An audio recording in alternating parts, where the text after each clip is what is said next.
Les vraies voix Sud Radio. Bonsoir Félix, trois mots qui sont lutte, agriculture et panthéonisation. La veuve d'Alexeï Navalny en appelle à poursuivre son combat. Elle prend la parole sur la chaîne YouTube de son mari 3 jours après sa mort. La famille de l'opposant russe n'a toujours pas pu accéder à la dépouille.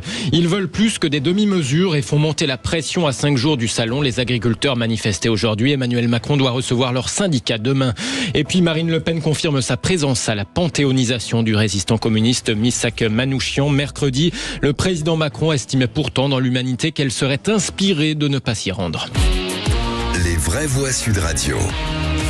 Elle reprend le flambeau de la lutte de son mari 3 jours après sa mort dans des circonstances obscures. Son assassinat par Vladimir Poutine martèle Yulia Navalnaya, la veuve d'Alexandre Navalny, vient de prendre la parole dans une vidéo postée sur la chaîne YouTube justement de son mari. Но главное, что мы можем сделать для Алексея и для себя.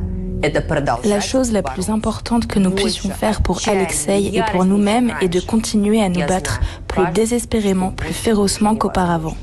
Je sais que plus rien ne semble possible, mais nous devons tous nous rassembler comme un immense point levé et l'utiliser pour frapper ce régime fou. Poutine, ses amis, les bandits en uniforme, les voleurs et les assassins qui ont paralysé notre pays.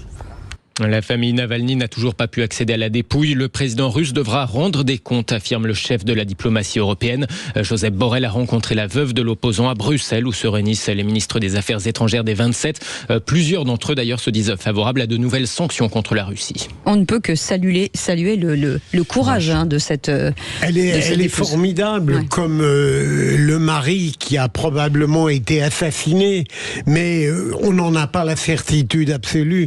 Mais derrière tout cela, on a vraiment l'impression que ces déplorations n'entraînent jamais rien de concret, quoi. Moi, je commence à en avoir, en tant que citoyen modeste, c'est exaspérant de voir, j'allais dire, plus qu'une grossièreté, des gens comme Poutine rester en place, triomphant, ostentatoire, dictateur. Non, c'est une honte. Ouais. Jean-Michel Fauvergue. Oui, je suis complètement d'accord avec ce que vient de dire Philippe.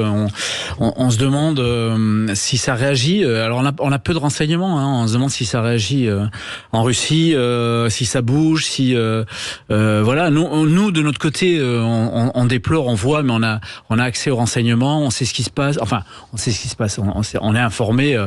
Sans doute aussi que notre information est orientée aussi. Mais en Russie, on a l'impression qu'il se passe rien. Loïc Guérin, rapidement. Oui, j'aurai l'occasion d'y revenir d'ailleurs, mais oui, c'est désespérant. C'est désespérant et j'aimerais que les citoyens français, européens, se rendent compte de qui on a en face et cessent de servir de relais à des éléments de propagande de plus en plus grossiers et qui sont contraires aux intérêts vitaux de notre nation, c'est tout. Merci beaucoup. Deuxième mot, Félix Mathieu, agriculture avec l'exécutif en mode déminage avant le salon. Des agriculteurs manifestaient aujourd'hui de Dunkerque à Marseille. Ils réclament plus que des demi-mesures avant le salon dans 5 jours. Demain, Emmanuel Macron reçoit à l'Elysée les syndicats majoritaires, FNSEA et jeunes agriculteurs. Quant à Gabriel Attal, le Premier ministre, il tiendra une conférence de presse sur cette crise agricole mercredi. Du côté de Marseille, les exploitants s'étaient réunis devant le MUSEM. Il ne faut pas relâcher la pression, estime Florian Pellegrin, président des jeunes agriculteurs pour la région Sud-PACA. Les actions sont pas là, ça presse, ça urge. On peut des fois un peu entendre que voilà, le salon de l'agriculture va être un peu la fin du mouvement, mais pas du tout. La fin du mouvement, ce sera quand les annonces qui ont été faites auront été suivies d'actes concrets et que ça se ressentira dans les cours de ferme. Voilà. Il faut qu'on puisse retrouver confiance en les paroles des politiques et que la parole du Premier ministre puisse être suivie d'actes concrets. Et là, le compte n'y est pas, le tempo est pas bon. C'est sûr que ce sera pas le salon habituel. Des propos recueillis par Jules Boscarini pour Sud Radio. Troisième mot, panthéonisation. Marine Le Pen compte bien se rendre à la panthéonisation de Missak Manouchian. Elle l'annonce malgré les réserves d'Emmanuel Macron qui estime dans l'Humanité, je cite, que les forces d'extrême droite seraient inspirées de ne pas être présentes à cette entrée au panthéon du résistant communiste.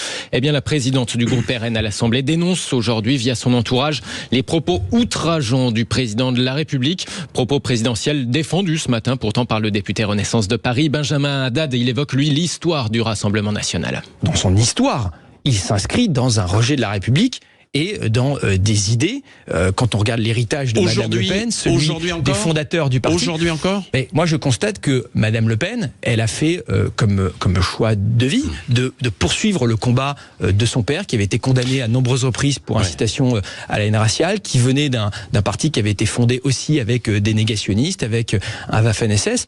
Benjamin Haddad, député Renaissance de Paris, au micro de Patrick Roger pour Sud Radio. Allez, une petite réaction de Philippe Bilger. Mais c'est faux. Lorsque j'entends, comment peut-il dire que Marine Le Pen poursuit le combat de son père? Tout de même, enfin, pardon, ma chère Cécile, j'allais m'indigner à la place de Philippe David. Pour une fois que c'est pas moi qui m'indigne. Oui, absolument. D'autant que Badinter avait dit le contraire. Ouais.